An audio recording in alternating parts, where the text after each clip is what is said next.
on up. Everybody right there. Get into it. Everybody right there. Get involved. Everybody just come on up. Come on up. Hi, this is Sarah Wooten from the Partnership for the Public Good.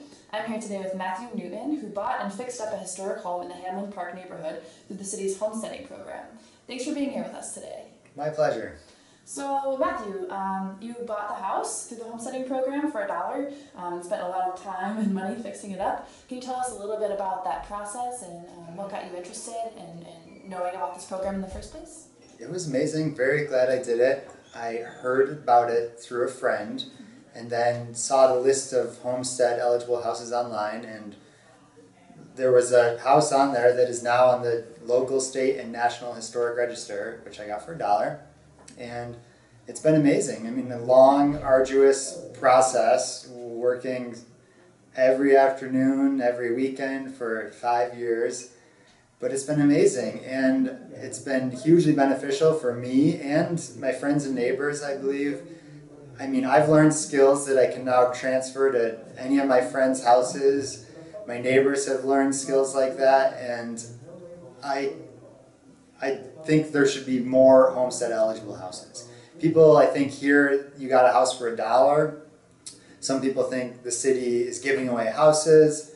Other people think you don't pay enough, but you got a house that was potentially going to be demolished, costing taxpayers $20,000 to $40,000, and instead has a resident who is hugely invested in their house and entrenched in their neighborhood, and I think it's a very good program.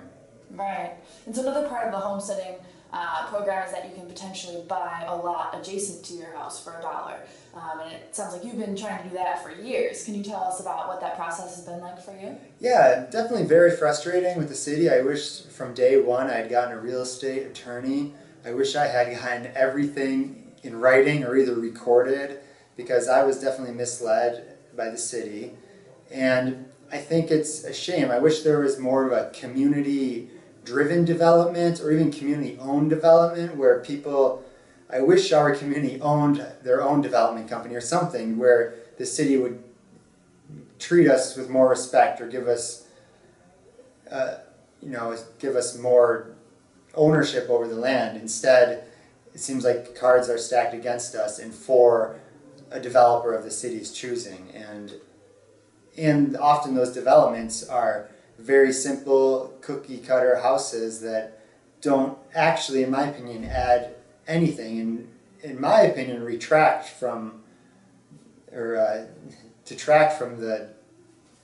already historic neighborhood, really. Right. And so can you tell us specifically sort of what you were led to believe about the lot and then what you found out somewhat recently about what the city was planning on doing with it instead? Yeah, before I even purchased the property, I knew I needed the driveway. My back door opened up onto it, and I tried to purchase it from them or get it included in the original contract, and they said they couldn't do that. And then finally I did have a signed and initialed purchase agreement contract, so I thought I was going to own it. And it turns out, after a couple of years, that they cited the highest and best use, and in their opinion, a higher and best use is to, go back on their word, not sell me the driveway, and build as many houses as they could possibly fit onto that street, which I don't see that benefit for anybody in the neighborhood. I think we all need more resources to take care of our homes, and we all need more resources in our neighborhood. Commercial, any sort of commercial resource, really. Laundromat, food, bakery, anything you can think of. And I don't think 5 new houses that automatically are more valuable than most other houses in the neighborhood is a good investment. So I hope, seeing what's happening in the Fruit Belt and in my neighborhood and people learning more about it, we can get some sort of more community-driven development. That'd be great.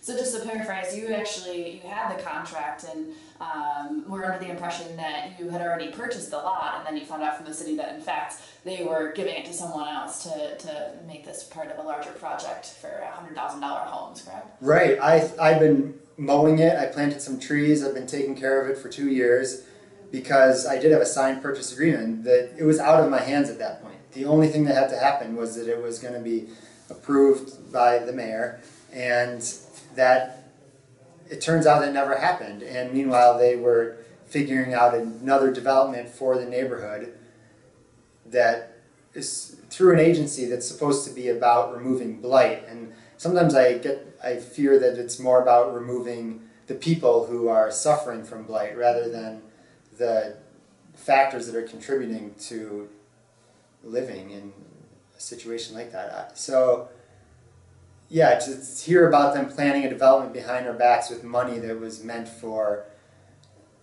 stabilizing and lifting a community definitely didn't feel good. So you and maybe your neighbors would hope that this money would instead be invested in surrounding homes. And I guess the one thing that came up on the radio show is that you, it now sounds like the city is planning on selling you the lot, so that's good to hear. But we hope that in the future the city might instead invest that money in houses and around the area instead of contracting with these larger development companies. But we really appreciate having you here today, and we wish you the best of luck with the purchase. Great, thank you. Everybody over there, Get on up. everybody right there, Get into it.